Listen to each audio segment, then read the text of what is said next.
Hello, everyone. I'm Audrey Coleman. I'm Associate Director and Director of Museum and Archives at the Dole Institute, and I'm so pleased to be with you all today interviewing Leah Withrow, who is the Curator of History at the Colorado Springs Pioneers Museum.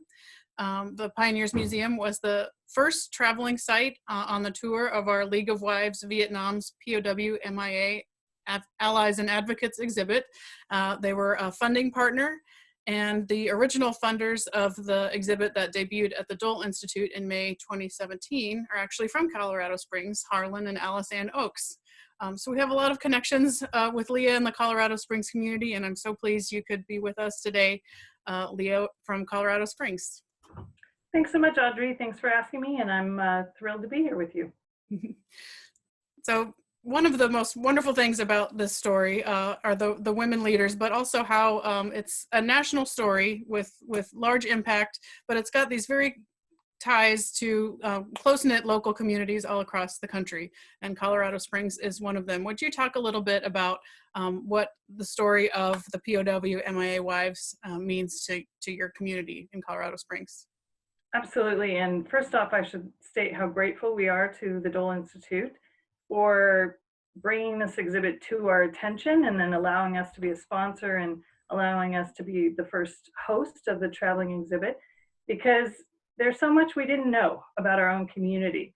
And one of the things that I think we take for granted in Colorado Springs is that we have a rich military heritage.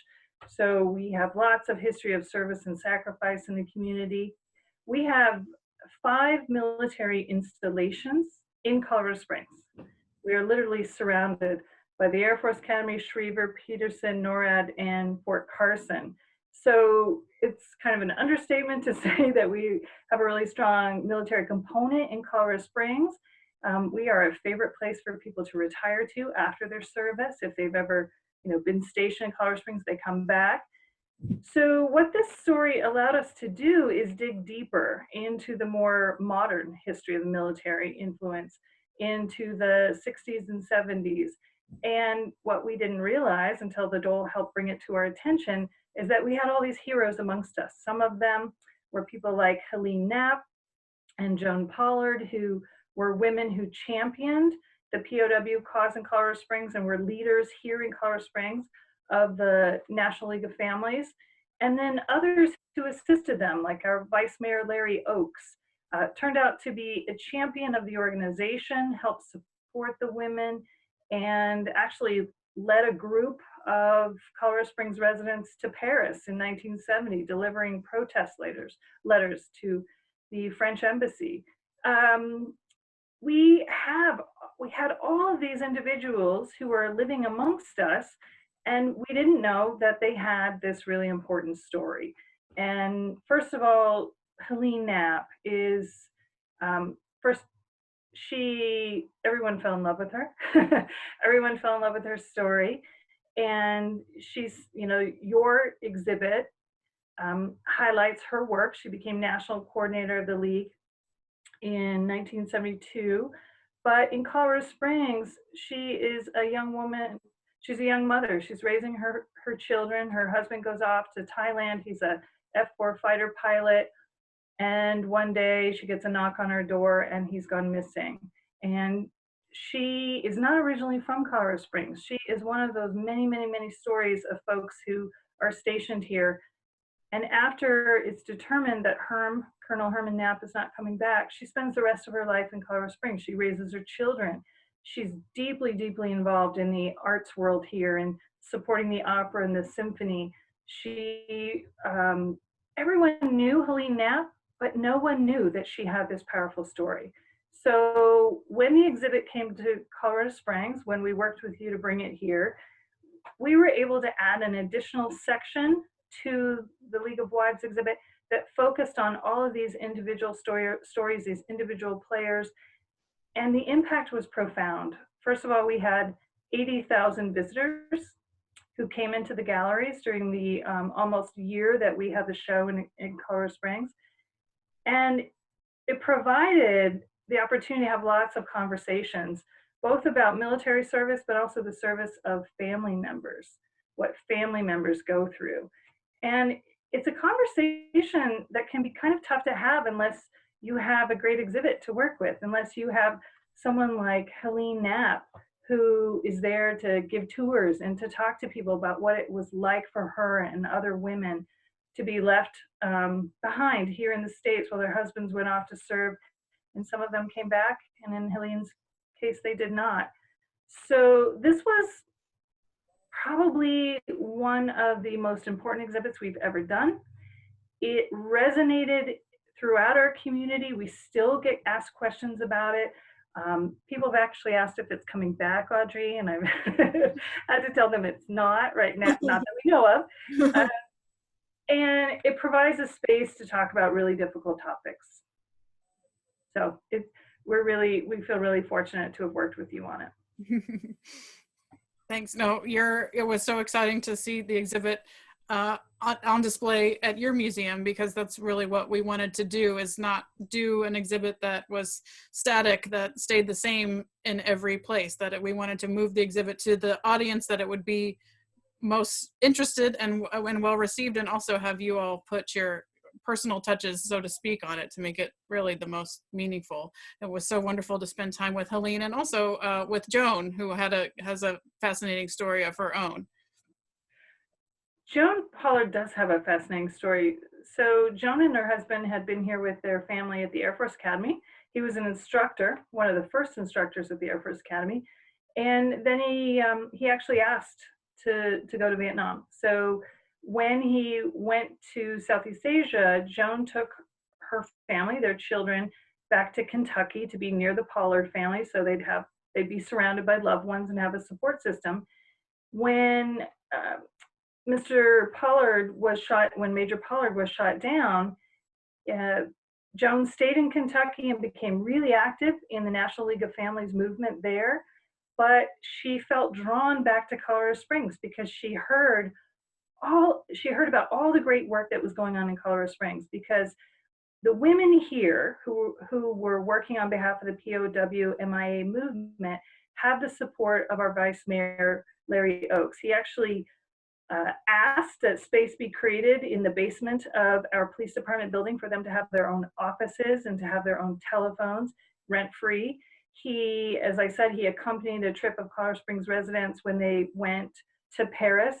He was a tireless advocate, and there are also other folks that were really involved. There's Chaplain Chris Martin, who worked with the women here in Colorado Springs, and Hal Bloom. They were co-founders of Colorado Springs for POWs.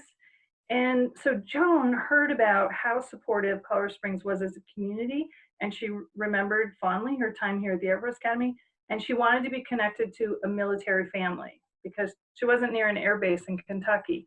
And so she came back here to Colorado Springs, and she waited it out, and her husband came home. And there's a great story about how, first of all, Major Pollard was taken, he was a POW at the Hanoi Hilton, and she hadn't heard from him in years. And when word got out that a letter was being brought back, being sent through the US Postal Service to Colorado Springs, the Colorado Springs for POWs and all of its officers, including Helene Knapp, arranged for a special ceremony for Joan Pollard. They gave her a big bouquet of roses, and they delivered the letter.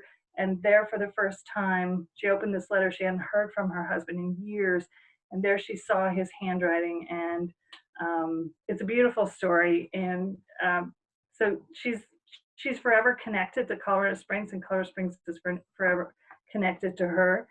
And again, the Larry Oaks, John Herzog is an interesting story. He was a gentleman who was a former marketing guru in New York City and decided to come out west, and he was living here in Colorado Springs, and he was tapped by his employer to say, you're going to do all the marketing for the League of Families here in Colorado Springs, and you're going to do it for free, and I'm going to pay you to do it.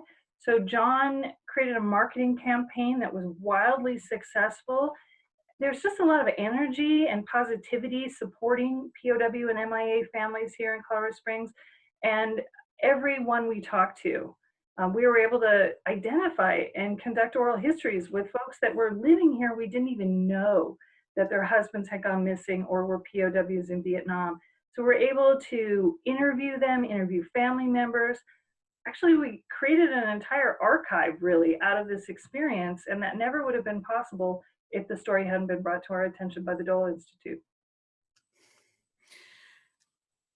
That's really, I love how the outcomes just keep building on one another. We had a similar experience with a woman, Kathleen Johnson Frisbee in Kansas, who visited the exhibit at the Dole Institute and said, that one of these women was me, a board member. And so we acquired her papers and are working on a project to do an exhibit on her, hopefully later this summer. But it's so interesting to me. I think that's just so heartwarming and not the typical story where we've got these women leaders in your community and we have the men who are kind of rallying behind them to lift them up, not only as leaders but to support their cause as they're fighting for their own families. I think that's so interesting how the story is different. It's certainly different, something that different from that we hear about Vietnam and the Vietnam era, but then also the gender reversal is very unique for its time. Absolutely. Another thing that we were allowed to do, because as you and I were having discussions after I visited the exhibit at the Dole Institute, you said, we want every institution to be able to add material to make it their story. And so we had the framework of the Dole exhibit, which was terrific. And I should take a moment to thank Heath Lee, the curator of the Dole Institute's exhibit.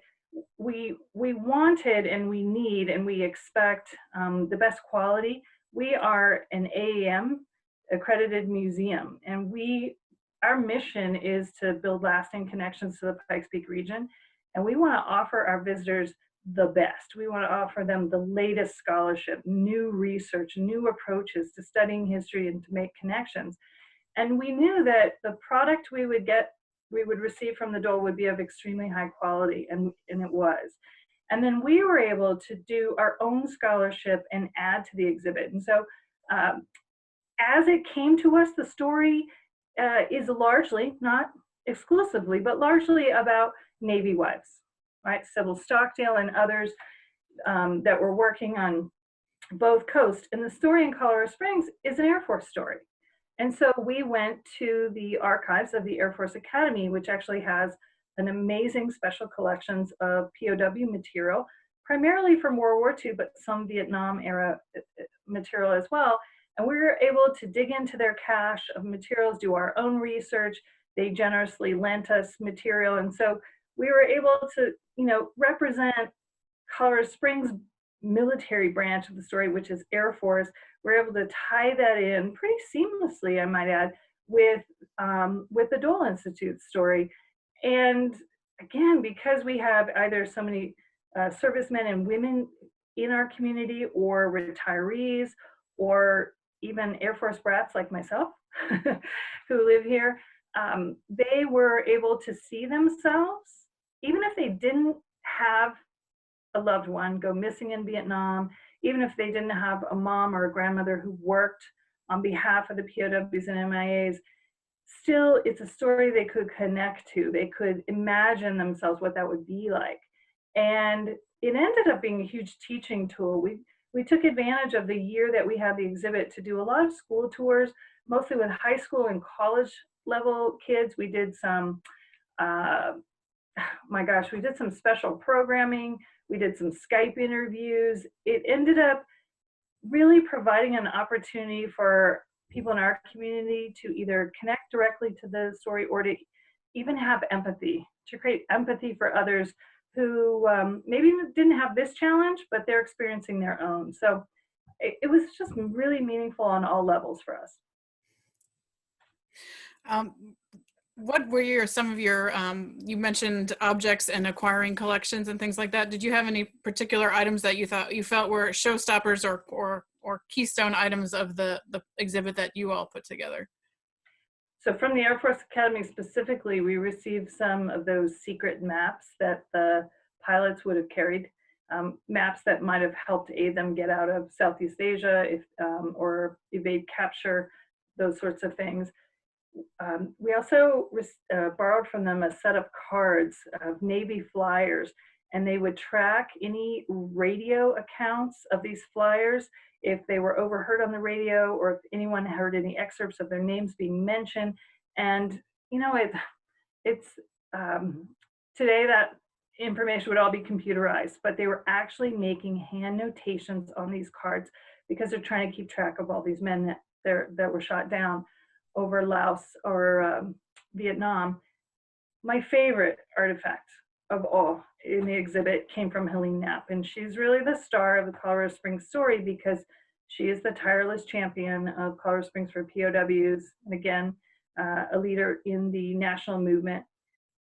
But she is raising her children. She is fearless. She's bold. She still is to this day. She's one of my heroes. And when I went to her house to interview her and talk about artifacts, and Heath had done the same thing. Heath had done all this work before me and was able to extract information for your exhibit.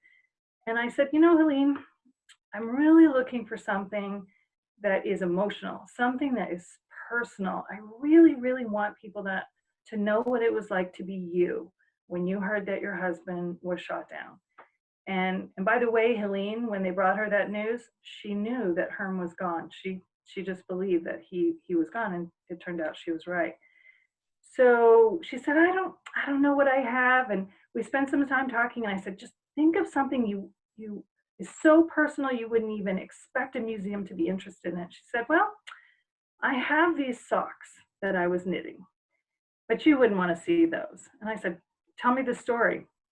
So she was knitting Herm for his birthday a pair of socks, and she, in the sock, I don't know, I don't knit, so I'm so impressed, but she actually knit a fighter plane, a fighter jet, and with the sort of the plume coming out the back, she knit that into the sock. And when she got the news that Herm's plane was shot down, she literally set those socks aside. The needles were still in the yarn, still in the sock as it was being worked. She set them aside and she never picked it up again. And we asked if we could borrow that. And she said, you think people would be interested in that? And I tell you what, I gave dozens of tours in that gallery. And when I got to those socks and told that story, there were tears all around, right? People were incredibly moved. And to me, that is the power of artifacts. That's the power of storytelling. That's why museums matter, because we can share these stories with people, and we can use artifacts to tell them. And I've told Helene that we want her collection to be in the museum. We want to be able to preserve it into perpetuity so that we'll continue to be able to talk about the role of the League of Wives and use Helene as an example of that courage. And we want those socks to be able to tell that story.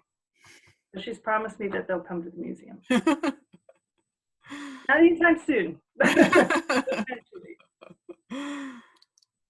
Leah, this project all around has just been the very best of exhibit work, the very best of collections work, the very best of storytelling. And we're so pleased and thankful that you were willing to be our first traveling site for the exhibit. And so thankful to Heath Hardage-Lee, who we spoke with last time, for being game to share her research for her book in progress for this exhibit. As we have seen and will continue to see in this series, the impact has been tremendous, and we're just so excited that it can continue to go on at traveling sites around the country. So thanks, Leah, so much for your time this afternoon, and be well. Thank you, Audrey, and take care, and I hope to work with you again in the future. Likewise. All right, bye. Bye, everyone.